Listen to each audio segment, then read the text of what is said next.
Baik, terima kasih. Pertama saya speak up dulu ya sedikit ya, bahwa apa yang saya komentari terkait dengan beberapa isu terkini, termasuk di dalamnya isu statement dari Pak Gatot yang menurut saya sebagai mantan Panglima TNI sangat tidak relevan, tidak konstruktif dan bahkan bernada diskriminatif. Saya akan tetap konsisten untuk berdiri tegak untuk kepentingan Polri dan institusi Polri yang kita cintai bersama.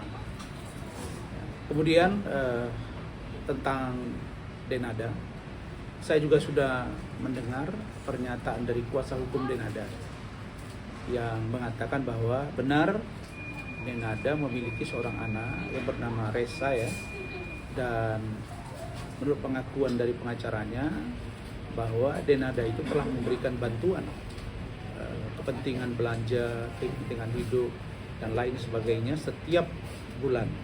Sampailah sekarang Resa itu menginjak dewasa.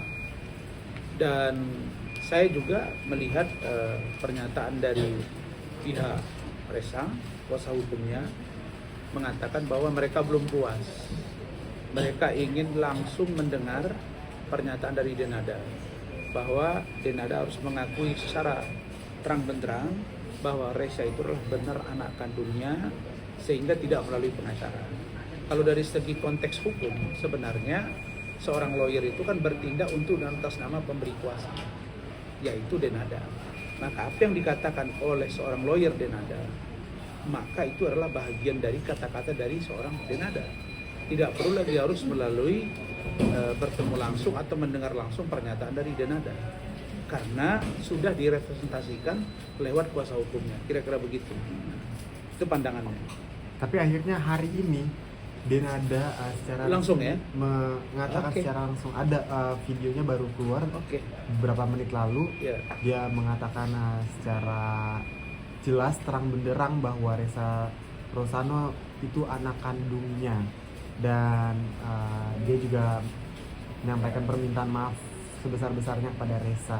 Maksudnya setelah video ini muncul, Bang Rasman, apa pengaruhnya terhadap gugatan Resa yang di pengadilan Banyuwangi? Ya, kalau Denada sudah menyampaikan langsung sesuai dengan permintaan dari kuasa hukum Resa, maka harusnya kasus ini selesai. Karena Denada sudah mengakui, kemudian kuasa hukum mengakui, terus menurut pernyataan Denada juga selama ini dibiayai, dibantu, baik moral maupun material, maka tidak beralasan menurut hukum lagi menurut saya kalau ini diteruskan. Justru ini hanya akan membuat publik makin riuh, Denada makin tidak puas. Mungkin selama ini sebagai seorang artis, public figure, apalagi ibunya waktu itu masih hidup ya, jadi barangkali dia menutup rapat. Sebenarnya saya juga mendapat info bahwa salah satu artis terkenal tanah air sekarang itu juga sudah pernah menikah di salah satu tempat di daerah timur Indonesia. Terkenal sekali pengacaranya, artisnya, tapi saya nggak mau sebut. Tapi waktu itu orang tuanya sempat ngomong ke saya bahwa sebenarnya anak saya itu sudah pernah berumah tangga, bahkan ya menyebut seperti diduga ada keturunan lah. Jadi menurut saya apa yang dilakukan oleh Denada ini adalah bahagian dari cara dia menjaga entertainernya. Sebagai seorang yang bergerak di dunia entertain, di dunia seni, mungkin dia takut kalau itu misalnya terbongkar dia punya anak, maka nama dia akan turun, mungkin job dia akan sepi dan lain sebagainya. Tapi begitu ada gugatan dari Resa anaknya dan kemudian diproses di peradilan dan media terus-menerus mengungkap ini, maka apa yang dilakukan Denada dan pengacaranya menurut saya sudah tepat, dan tinggal bagaimana Denada bisa merangkul anaknya ini, dan itu menjadi tugas para lawyernya, baik lawyer Denada maupun lawyernya dari Resa. Tapi untuk konteks penegakan hukumnya menurut saya sudah tidak begitu berefek, karena sudah ada pengakuan. Kecuali tidak ada pengakuan. Nah, kalau sudah ada pengakuan, kemudian dijelaskan ada pertanggungjawaban selama ini moral dan material, kemudian ke depan akan diperlakukan layaknya sebagai seorang anak karena sudah dipublish terang benderang bahwa itu anaknya Denada, maka menurut saya tidak ada alasan lagi untuk meneruskan perkara ini, dan jadi, seharusnya itu ditolak oleh pengadilan. Jadi artinya abang mendesak pihak Reza juga untuk menghentikan ya, ini. Menurut saya tidak ada gunanya lagi, kecuali mereka punya target-target yang lain ya.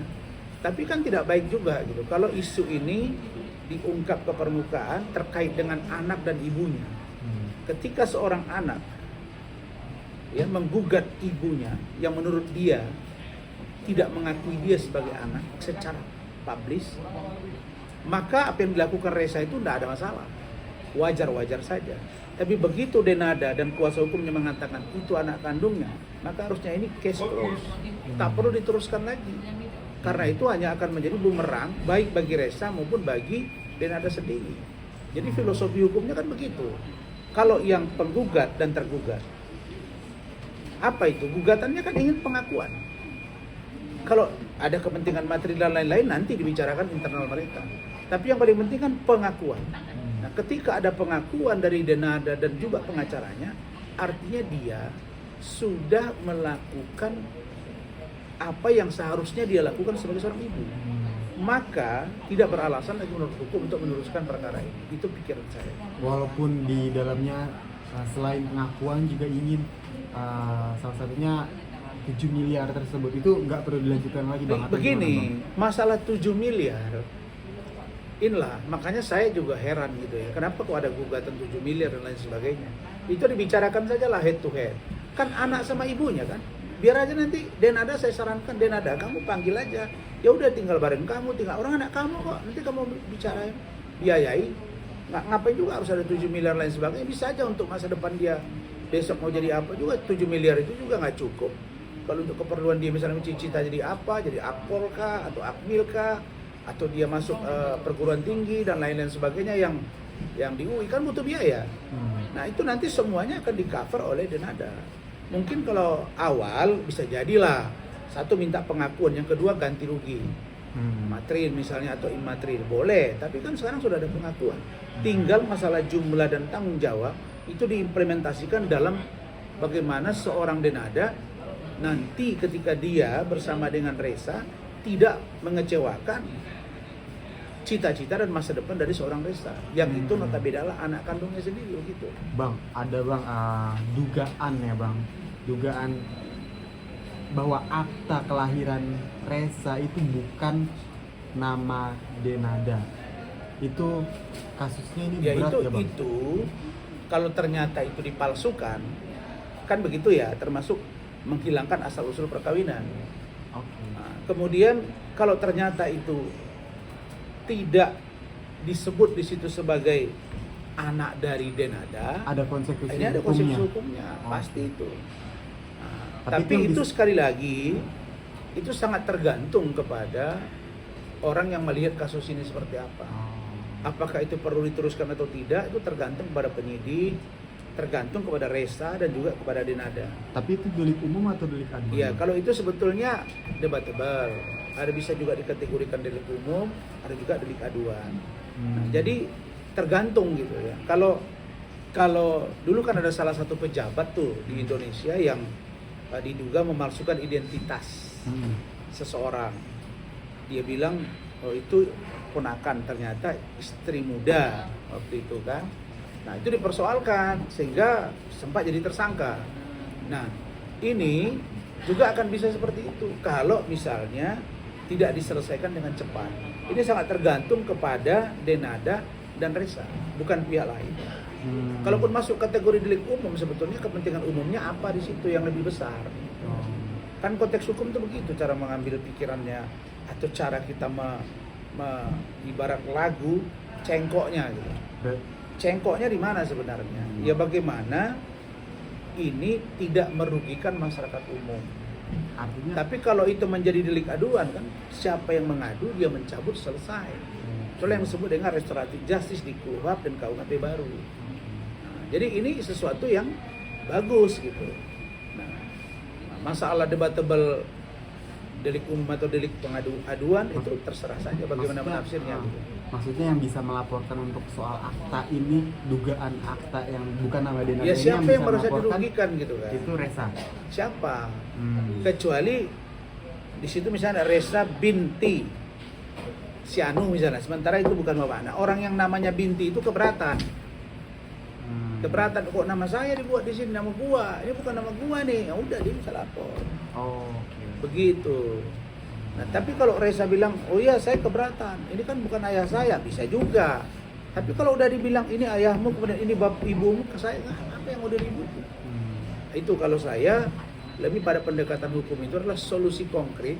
Bagaimana problem itu ada problem solvingnya, sehingga semuanya endingnya bisa selesai baik-baik. Karena ini persoalan anak dan ibu yang tidak perlu diperpanjang ke dunia maya, ke dunia nyata juga, sehingga implikasi hukum bisa terbebas. Yang paling penting ada pengakuan anak ini bisa diurus masa depannya, dan Denada juga berkarir dengan seninya, kira-kira begitu. Berarti terakhir Bang, untuk Denada, Abang menyarankan solusi musyawarah artinya Bang? Sebetulnya saya mengharapkan mereka islah saja, duduk satu meja, Denada, kemudian Resa, didampingi 2 pengacara masing-masing untuk mencari jalannya, sehingga semua selesai dengan baik. Saya appreciate Denada sudah mengakui, pengacaranya mengakui. Nah itu artinya Denada murni menurut saya, dia pada aspek karena dia pekerja seni, entertainer, sehingga dia menutup diri untuk tidak terbongkar bahwa dia sudah punya anak. Itu saja barangkali. Oke, thank you.